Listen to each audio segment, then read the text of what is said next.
ಪ್ರತಿ ಸಲ ರಾಜ್ಯೋತ್ಸವದ ಒಂದು ಕಾರ್ಯಕ್ರಮ ಆದಾಗ ನಮಗೆ ಇನ್ನಿಲ್ಲದ ಉತ್ಸಾಹ ಬರ್ತಾ ಇರುತ್ತೆ.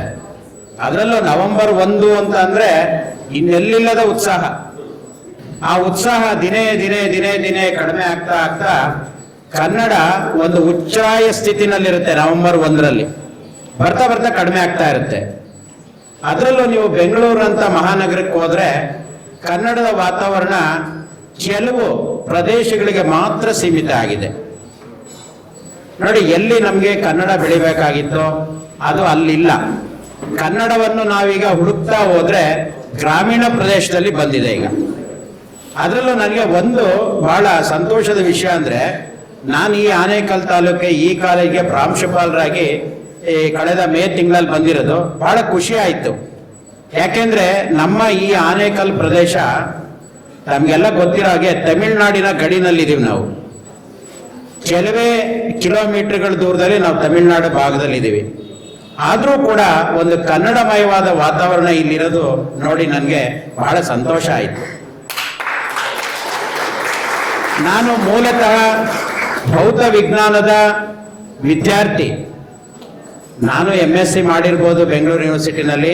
ಆದರೂ ಕೂಡ ನನಗೆ ವಿಜ್ಞಾನಕ್ಕೆ ನಾನು ಎಷ್ಟು ಮಹತ್ವ ಕೊಡ್ತೀನೋ ಕನ್ನಡ ಸಾಹಿತ್ಯಕ್ಕೂ ಕೂಡ ಅಷ್ಟೇ ಮಹತ್ವ. ಯಾಕೆ ಅಂತ ಹೇಳಿದ್ರೆ ಅದು ನನ್ನ ಮಾತೃಭಾಷೆ. ಮತ್ತೆ ಎಲ್ಲೋ ಒಂದು ಕಡೆ ನಾನೆಲ್ಲೋ ಕೂಡ ಜಾಸ್ತಿ ಹೇಳ್ಕೊಂಡಿಲ್ಲ, ಕೆಲವರಷ್ಟೇ ನನಗೆ ಗೊತ್ತಿದೆ. ನನ್ನ ಸಂಬಂಧಿಗಳು ತೀನಂ ಶ್ರೀ ಅವರಿಂದ ಹಿಡಿದು ತೀನಂ ಶ್ರೀಕಂಠಯ್ಯನವರಾಗಿರ್ಬೋದು, HS ವೆಂಕಟೇಶ ಮೂರ್ತಿಗಳಾಗಿರ್ಬೋದು, ಇತ್ತೀಚೆಗೆ ನಿಧನ ಆಗಿರತಕ್ಕಂಥವ್ರು, ಇವರ ಒಂದು ನಮ್ಮ ಸಂಬಂಧದಲ್ಲಿ ಎಲ್ಲೋ ಒಂದು ಕಡೆ ಆ ಒಂದು ಪ್ರೇರಣೆ ಆಗಿದೆಯೇನೋ ನನ್ನಲ್ಲಿ ಕನ್ನಡ ಸಾಹಿತ್ಯದ ಬಗ್ಗೆ ಅನ್ನೋದು ನನಗೆ ಅನಿಸ್ತಾ ಇರುತ್ತೆ. ಯಾಕೆಂದ್ರೆ ನಾನು ಪ್ರತಿದಿನ ಕಾಲೇಜಿನ ಕೆಲಸಗಳನ್ನ ಮುಗಿಸ್ಕೊಂಡು ಮನೆಯಲ್ಲೇ ಇರ್ತಕ್ಕಂಥ ಕೆಲಸಗಳು, ಇವೆಲ್ಲ ಒತ್ತಡಗಳ ಮಧ್ಯೆ ನನಗೆ ಒತ್ತಡ ನಿವಾರಣೆ ಮಾಡುವಂತದ ಏಕೈಕ ಸಾಧನ ಅಂದ್ರೆ ನನ್ನ ಕನ್ನಡ ಸಾಹಿತ್ಯ. ಪ್ರತಿದಿನ ನಾನು ಅರ್ಧ ಗಂಟೆ ಕನ್ನಡದ ಯಾವುದೇ ಒಂದು ಪುಸ್ತಕ ಓದಲೇ ಇದ್ರೆ ಖಂಡಿತ ನಿದ್ದೆ ಬರಲ್ಲ. ನೋಡಿ, ನಾವು ನಮ್ಮ ಮಾನಸಿಕ ಒತ್ತಡಗಳು, ದೈಹಿಕ ಒತ್ತಡಗಳನ್ನ ಕಡಿಮೆ ಮಾಡೋದಕ್ಕೆ ನಾವು ಹಲವಾರು ರೀತಿಯಾದಂತ ಒಂದು ಹವ್ಯಾಸಗಳನ್ನ ಇಟ್ಕೊಂಡಿರ್ತೀವಿ. ಆದ್ರೆ ನನ್ನ ಹವ್ಯಾಸ ಏನಪ್ಪಾ ಅಂದ್ರೆ ಕನ್ನಡ ಪುಸ್ತಕ. ಕನ್ನಡ ಪುಸ್ತಕ ಅಂತ ಹೇಳಿದ್ರೆ ನನ್ಗೇನೋ ಒಂಥರ ಅಚ್ಚುಮೆಚ್ಚು. ಹಾಗಂದ್ಬಿಡಿ ತೋರಿಕೆಗೆ ಕನ್ನಡ ಅಲ್ಲ. ಮೊನ್ನೆ ನಮ್ಮ ಕನ್ನಡ ಸಾಹಿತ್ಯ ಪರಿಷತ್ ಅಧ್ಯಕ್ಷರಾದ ಆದೂರ್ ಪ್ರಕಾಶ್ ಅವರು ಬಂದಾಗ ಪ್ರಥಮವಾಗಿ ಅವರು ಭೇಟಿಯಾದಾಗ ನನಗೂ ಖುಷಿ ಆಯಿತು. ಇಲ್ಲಿ ಒಂದು ಸಾಹಿತ್ಯ ಪರಿಷತ್ತು ಬಹಳ ಕ್ರಿಯಾಶೀಲವಾಗಿ ಕೆಲಸ ಮಾಡ್ತಾ ಇದೆ ಅಂತ ಹೇಳ್ಬಿಟ್ಟು. ಸೊ ಆ ಕ್ರಿಯಾಶೀಲತೆಯ ಹಿಂದೆ ನೀವೆಲ್ಲ ಸಾಧಕರಿದ್ದೀರಾ, ಅವರಿಗೆ ಪ್ರೋತ್ಸಾಹ ಕೊಡ್ತಾ ಇದ್ದೀರಾ. ಅದೇ ರೀತಿ ಬೆಳಿಬೇಕು, ಈ ಕನ್ನಡ ಬೆಳಿಬೇಕು ಅಂತ ಹೇಳಿ. ಹಾಗೂ ಒಂದು ಮಾತು ಹೇಳಿದೆ, ಬಹಳ ಇಷ್ಟಪಟ್ಟರು ಅಂದ್ಕೊಳ್ತೀನಿ ನಾನು. ಈಗ ಕನ್ನಡ ಸಾಹಿತ್ಯಕ್ಕಿಂತ ಕನ್ನಡ ಸಾಹಿತಿಗಳು ಜಾಸ್ತಿ ಆಗ್ತಾ ಇದ್ದಾರೆ. ನಾವೀಗ ಏನೇ ಒಂದು ಸಮಾರಂಭ ಕನ್ನಡದ ಬಗ್ಗೆ ಮಾತಾಡಕ್ ಹೋದ್ರೆ ನಾವು ಸ್ಟಾರ್ಟ್ ಮಾಡೋದೇ ಅಂದ್ರೆ ನಾವು ಪ್ರಾರಂಭ ಮಾಡೋದೇ ಪಂಪನಿಂದ ಕುವೆಂಪುರವರಿಗೆ ಅಥವಾ ಪಂಪನಿಂದ ಪ್ರಸಿದ್ಧ ಕವಿಗಳ ಒಂದು ಸಾಹಿತ್ಯನೇ. ಆದ್ರೆ ಅವರ ನಂತರ ಬಂದಂತ ಸಾಹಿತ್ಯ ಒಂದು ಗಟ್ಟಿಯಾಗಿಲ್ಲ. ಸಾಹಿತಿಗಳು ಬಂದಿದ್ದಾರೆ, ಅನೇಕ ಪುಸ್ತಕಗಳು ಬಿಡುಗಡೆ ಆಗಿದೆ, ಕತೆ ಕಾದಂಬರಿಗಳು ಬಿಡುಗಡೆ ಆಗಿದೆ. ಆದ್ರೂ ಇವತ್ತು ನಮ್ಗೆ ಕನ್ನಡ ಸಾಹಿತ್ಯ ಅಂತ ಅಂದ ತಕ್ಷಣ ಬರೋದು ನಮ್ಮ ಮನಸ್ಸಿಗೆ ಅದೇ ಪಂಪ, ಅದೇ ಗದುಗಿನ ನಾರಾಯಣಪ್ಪ, ಅದೇ ಮುದ್ದಣ್ಣ ಮನೋರಮೆಯ ಒಂದು ಚಿತ್ರಣ, ಅದೇ ಕುವೆಂಪು, ಅದೇ ದ ರಾ ಬೇಂದ್ರೆ, ಅದೇ SL ಭೈರಪ್ಪನವರು, ಅದೇ ತರಾಸು, ಅದೇ ಶಿವರಾಮ್ ಕಾರಂತರು. ನೋಡಿ, ಅವುಗಳನ್ನೇ ನಾವು ಮುಂದಿಡ್ತೀವಿ. ಅಷ್ಟೇ ನಮ್ಮ ಕನ್ನಡ ಸಾಹಿತ್ಯನ? ದೇವನೂರು ಮಹಾದೇವರು ಬರೆದಿರ್ತಕ್ಕಂಥ ಎದೆಗೆ ಬಿದ್ದ ಅಕ್ಷರ, ಇತ್ತೀಚೆಗೆ ನೀವು ನೋಡಿರ್ಬೋದು ಬುಕ್ಕ ಪ್ರಶಸ್ತಿ ಬಂದಂತ ಯಾವುದು ಹಾರ್ಟ್ ಲ್ಯಾಂಪ್ ಅಂತ ಏನ್ ಹೇಳ್ತೀವಿ, ಎದೆ ಹಣತೆ ಅಂತ ಹೇಳ್ಬಿಟ್ಟು. ಯಾಕೆ ಗಟ್ಟಿ ಸಾಹಿತ್ಯ ನಮ್ಮ ಈಗಿನ ಒಂದು ಇದರಲ್ಲಿ ಬರ್ತಾ ಇಲ್ಲ? ಈಗ ಏನಾಗಿದೆ ಅಂದ್ರೆ ಕನ್ನಡದ ಮೇಷ್ಟ್ರುಗಳು, ಅದು ಎಲ್ಲರೂ ಪ್ರೈಮರಿಯಿಂದ ಹಿಡ್ಕೊಂಡು ಯೂನಿವರ್ಸಿಟಿ ತನಕ ನಾವು ನೋಡಿದಾಗ ಕನ್ನಡವನ್ನು ಓದಿದ ತಕ್ಷಣ ಸಾಹಿತಿಗಳಾಗೋದಿಲ್ಲ, ವಿಜ್ಞಾನ ಓದಿದ ತಕ್ಷಣ ನಾವು ವಿಜ್ಞಾನಿಗಳಾಗೋದಿಲ್ಲ. ಅದಕ್ಕೆ ನಮ್ಗೆ ಆಸಕ್ತಿ ಬೇಕು, ಅಭಿರುಚಿ ಬೇಕು. ಆ ಅಭಿರುಚಿಯನ್ನ ನಿಮ್ಮ ವಿದ್ಯಾರ್ಥಿ ಜೀವನದಲ್ಲಿ ನೀವು ಬೆಳೆಸ್ಕೊಳ್ಳಿ. ನೀವು ಈಗ ನನಗೆ ಬಹಳ ಒಂದು ಖುಷಿಯಾದ ಸಂಗತಿ ಏನು ಅಂತ ಹೇಳಿದ್ರೆ, ನಮ್ಮ ಸಂತೋಷ್ ರಾವ್ ನೋಡಿ ಅವರ ಹೆಸರು ನನಗೆ ನನ್ನ ಕಾಂಟ್ಯಾಕ್ಟ್ ಇರಲಿಲ್ಲ. ಅವರು ಭೇಟಿ ಆದ್ರು, ಆದೂರ್ ಪ್ರಕಾಶ್ ಅವ್ರು ಹೇಳಿದ್ರು ಈ ತರ ಒಬ್ರು ಸಾಹಿತಿಗಳಿದ್ದಾರೆ ಸರ್, ಯುವ ಸಾಹಿತಿ, ಅವ್ರು ಬರ್ತಾರೆ, ನಿಮ್ಮನ್ನ ಪರಿಚಯ ಮಾಡ್ಕೊಳ್ತಾರೆ, ಒಂದು ಕಾರ್ಯಕ್ರಮ ಒಂದು ಆಯೋಜನೆ ಮಾಡೋದಕ್ಕೆ ಒಂದು ಸ್ಥಳಾವಕಾಶ ಕೊಡಿ, ನೀವು ಬನ್ನಿ ಅಂತ ಹೇಳಿದ್ರು. ಆಯ್ತು ಅಂತೇಳಿ ಮಾರನೇ ದಿನ ಬಂದ್ರು ಸಂತೋಷ್ ಅವರು. ವ್ಯಕ್ತಿ ಗಟ್ಟಿಯಾಗಿದ್ದಾರೆ, ಅಂದ್ರೆ ನಾನು ದೈಹಿಕವಾಗಿ ಹೇಳ್ತಾ ಇಲ್ಲ, ದೈಹಿಕವಾಗಿ ನಾನು ಹೇಳ್ತಾ ಇಲ್ಲ, ಮಾನಸಿಕವಾಗಿ ಹೇಳ್ತಾ ಇದ್ದೀನಿ, ಸಾಹಿತ್ಯದ ರೂಪದಲ್ಲಿ ಹೇಳ್ತಾ ಇದ್ದೀನಿ. ಆ ಗಟ್ಟಿತನ ಇದೆ.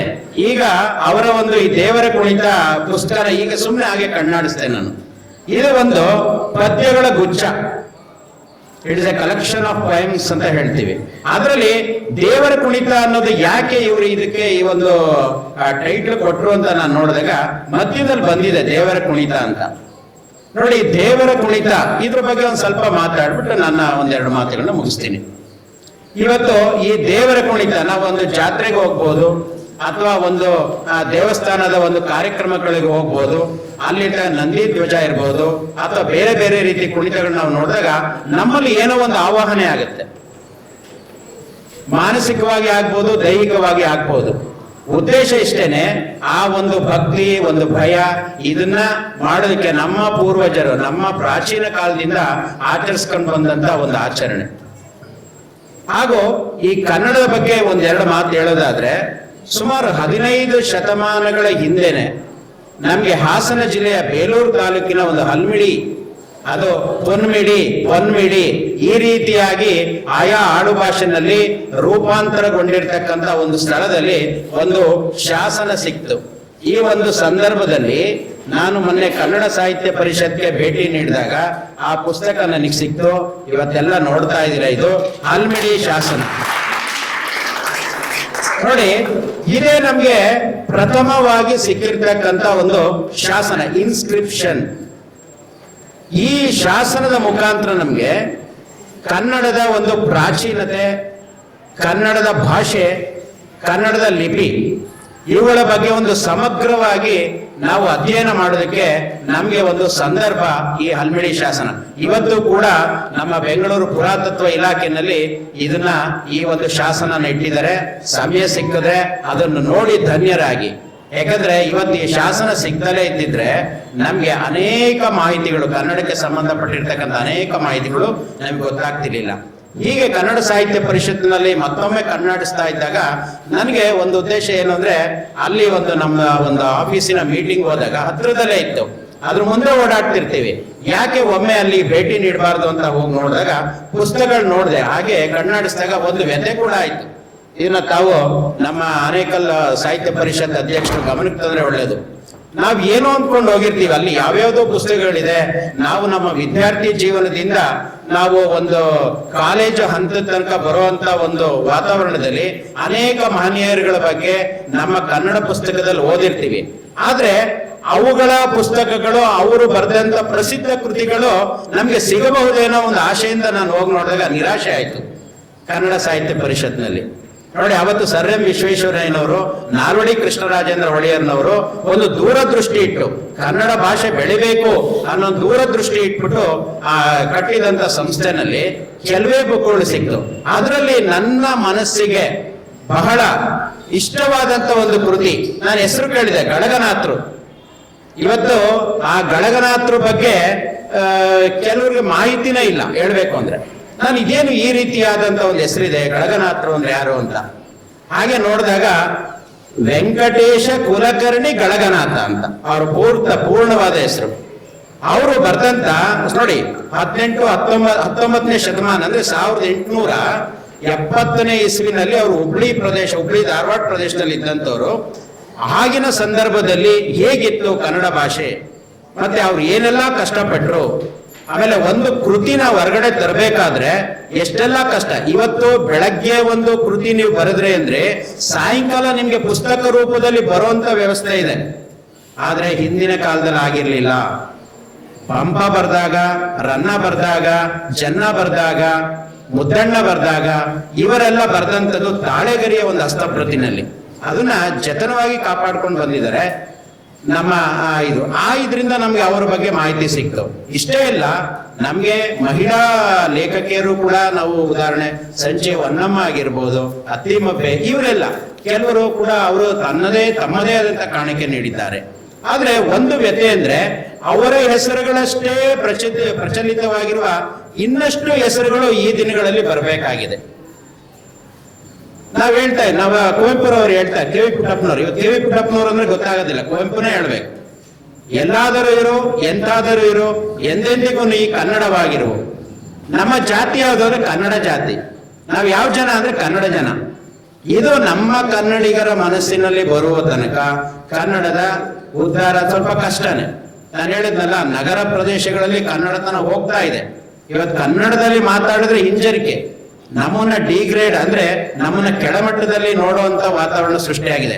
ಅದೇ ಇಂಗ್ಲಿಷ್ ನಲ್ಲಿ ನೀವು ತಪ್ಪಾಗೆ ಮಾತಾಡಿ ನಿಮ್ಮನ್ನ ಎತ್ತರದ ಸ್ಥಾನದಲ್ಲಿ ನೋಡುವಂತ ವ್ಯವಸ್ಥೆ ಇದೆ. ಅದು ತೊಲಗಬೇಕು. ಕನ್ನಡ ಕೇವಲ ಪುಸ್ತಕದಲ್ಲಿ ಉಳಿಯದೆ ಆಡು ಭಾಷೆಯಲ್ಲಿ, ನಾಡು ಭಾಷೆಯಲ್ಲಿ ವ್ಯಾವಹಾರಿಕವಾಗಿ ಕನ್ನಡತನ ಮೆರಿಬೇಕು. ವಿದ್ಯಾರ್ಥಿಗಳು ನೀವು ಇವತ್ತು ಇದನ್ನ ಅರ್ಥ ಮಾಡ್ಕೋಬೇಕಂದ್ರೆ, ನಮ್ಮಲ್ಲಿ ಬರ್ತಕ್ಕಂಥ ವಿದ್ಯಾರ್ಥಿ ಸ್ವಲ್ಪ ಗ್ರಾಮೀಣ ಪ್ರದೇಶದಿಂದ ಜಾಸ್ತಿ ಬಂದಿದ್ದೀರಾ.